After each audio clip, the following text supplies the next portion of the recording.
If you believe that you can't get addicted to gambling, then the story that I'm about to share with you might shock you. My name's Rob, and I'm recovering from a gambling addiction. I made my last bet on November the 12th of 2022, and now I create content online aimed at helping people avoid making the same mistakes with their life that I made with mine. Now, what do those mistakes look like, and what am I talking about here? Well, who I'm really here to talk to are the portion of people that believe that because there's no substance involved with gambling, that you couldn't get addicted to it, right? It makes conceptual sense to people how you can get hooked to alcohol or how you could get hooked to drugs.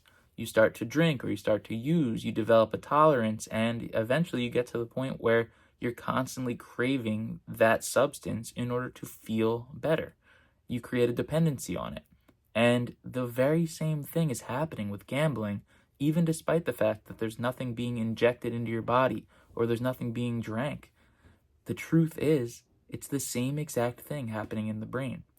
As you gamble, and as I gambled, every single day for 6 years, you develop these hits of dopamine in the brain every time you go and place a bet, this immense rush of pleasure, and you're constantly wanting it again, and you're constantly wanting it more.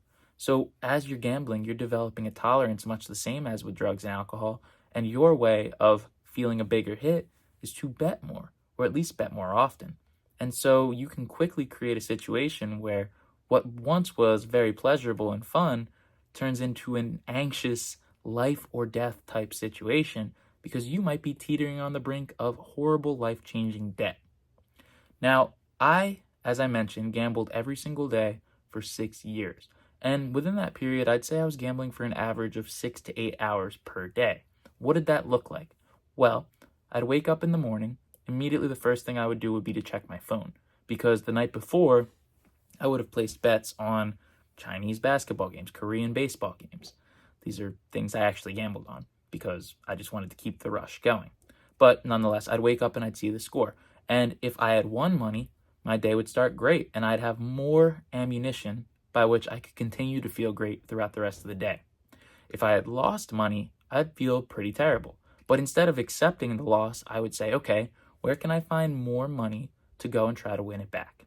So either way, it created this situation where I was going to gamble again. Why? Well, because I was addicted to it. Even if I didn't conceptualize that, I didn't understand it at the time, I was constantly seeking the next bet. And I had a reason for doing so regardless of what happened the prior bet. I'd always find myself going back.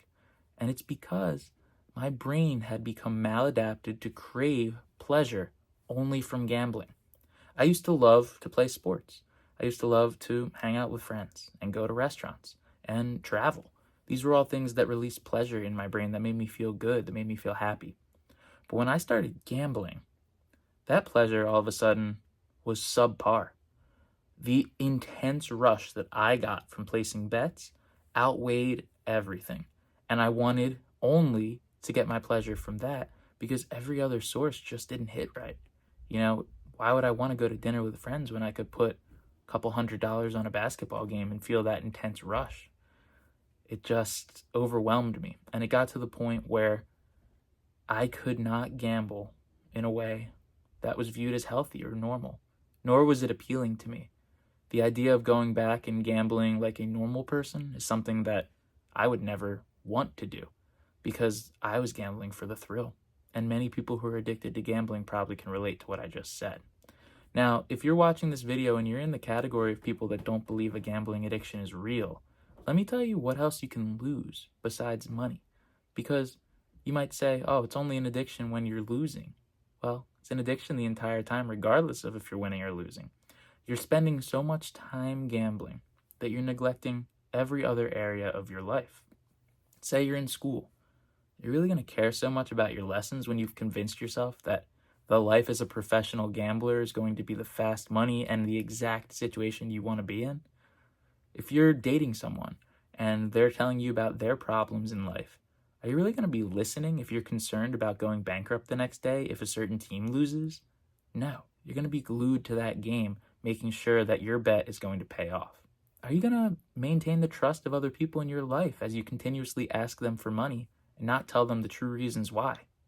I mean, the amount of times I borrowed money from people because I was late on rent or needed grocery money is pretty laughable.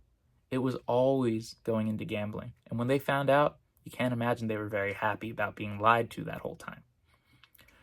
You lose more than money, and you may not feel it right away, but you're building up the possibility of incredible anxiety, stress, and then depression if your bet doesn't go the right way.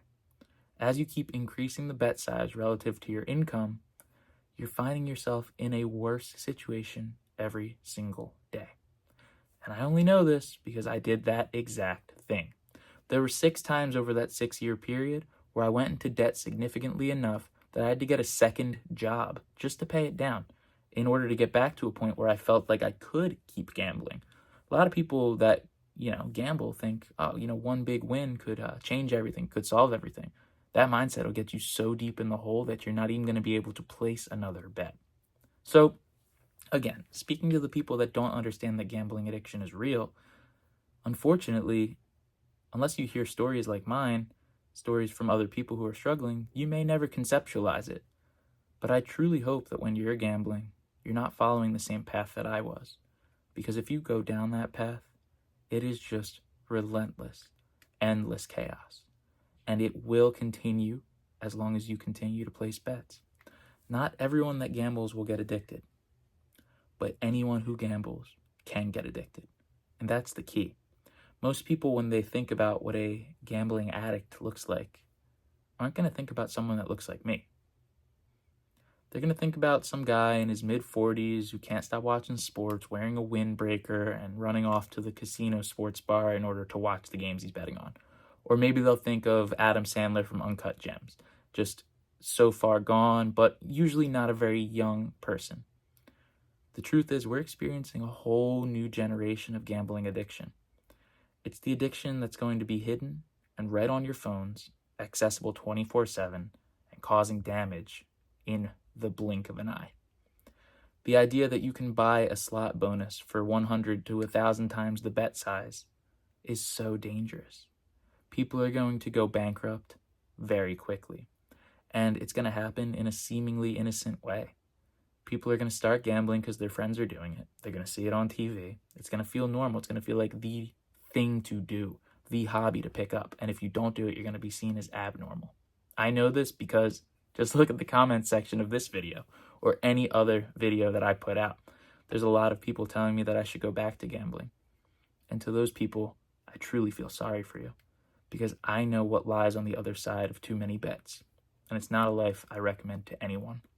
In fact, I wouldn't wish it on anyone, not even my worst enemy. But I'm here for you guys. I share my story because I want to take the worst parts of my life and help you to avoid going down that path. If you take all of the negatives in your life and you create a positive out of them, I feel like that's a superpower.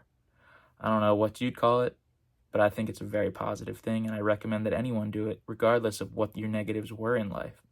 We're most equipped to help the person that we used to be. And a year and a half ago, I was struggling every single day, chasing after what I thought would change my life. Basically, what I came to find out was I got addicted to gambling because I wanted to change my life fast. I wanted a sense of competition. I wanted a thrill. I wanted to feel different. But everything that I wanted to get from gambling, I've actually gotten from quitting. You can call me whatever name you'd like in the chat, in the comments. It doesn't matter. Because I'm incredibly happy with the decision that I've made. And if you've ever thought to yourself, maybe I should stop gambling because I'm feeling negative, I'm feeling stressed, anxious, tired, I'm out of money, you absolutely should stop. Because no one who's enjoying gambling for entertainment purposes only would ever have these thoughts. If you're like me, there is no system, no strategy, no plan to help you gamble in a responsible or controlled way. If you're like me, recovery is the only option if you want to live a good life. If you don't want to live a good life, then you'll turn this video off and you'll go back to the casino. But if you're ready to change, check out this video that I made on how to stop gambling. I know that we can keep getting better together, one day at a time.